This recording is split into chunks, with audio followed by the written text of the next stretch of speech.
ఈ రోజుల్లో PCOD problem అనేది కామన్గా మారిపోయింది కదా. అయితే మ్యారేజ్ అయిన అమ్మాయిలు ఇన్ఫర్టిలిటీతోని పిల్లలు పుట్టకుండా ఇలా బాధపడుతుంటే, మ్యారేజ్ కాని అమ్మాయిలు ఇర్రెగ్యులర్ పీరియడ్స్తోని చాలా అంటే చాలా సఫర్ అవుతున్నారు. అయితే మీకు ఇది ఉందని ముందే గుర్తించడం ఎలా అంటే, మీకు ఇర్రెగ్యులర్ పీరియడ్స్ ఉంటే హాస్పిటల్కి వెళ్ళి పెల్విక్ టెస్ట్ అనేది చేస్తే తెలిసిపోతుందండి. అయితే ఇది తగ్గించుకోకుండా మనం గుర్తించకుండా ఉంటే సిస్ట్ అనేది పెరిగిపోతుంది. అంటే నీటి బుడగలే పెద్దగా అవుతాయండి. పెద్ద అయితే ఆపరేషన్ దాకా వెళ్ళాల్సి వస్తుంది. నాకు కూడా అలానే సిచ్యువేషన్ వచ్చింది. అన్ని టెస్టులు చేసినా కూడా తగ్గకపోతే ఆపరేషన్ చేయాల్సి వస్తుందన్నారు. దానికి నేను భయపడి, మనీ కూడా ఎలా అని భయపడి, మిడిల్ క్లాస్ వాళ్ళకి చాలా కష్టం కదా, అందుకోసం అని చెప్పేసి నాకు చిన్న పాప చనిపోయిన తర్వాత డిప్రెషన్లో 2 years ఉన్నానండి. దానివల్ల నాకు పీసీఓడి అని వచ్చింది. హాస్పిటల్కి వెళ్తేనే టెస్ట్ చేస్తే తెలిసింది.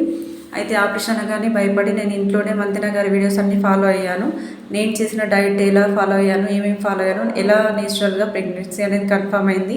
ఇప్పుడు నాకు బావ అనేది ఎలా పుట్టాడని మీకు తెలియడానికి కోసం ముందు ముందు సిరీస్ రూపంలో ఎపిసోడ్స్ లాగా షేర్ చేస్తూ ఉంటాను. పీసీఓడి ఉన్నవాళ్ళు, ఇంతకుముందు ఉన్నవాళ్ళు ఎలా క్యూర్ చేసుకోవాలో తెలియని వాళ్ళు నా వీడియోస్ అనేది తప్పకుండా సబ్స్క్రైబ్ చేయండి. ముందు ముందు వీడియోస్ కోసం లైక్ అయితే చేయండి. వేరే వాళ్ళకు కూడా ఇన్ఫర్మేటివ్గా ఉండడానికి లైక్ అయితే చేయండి.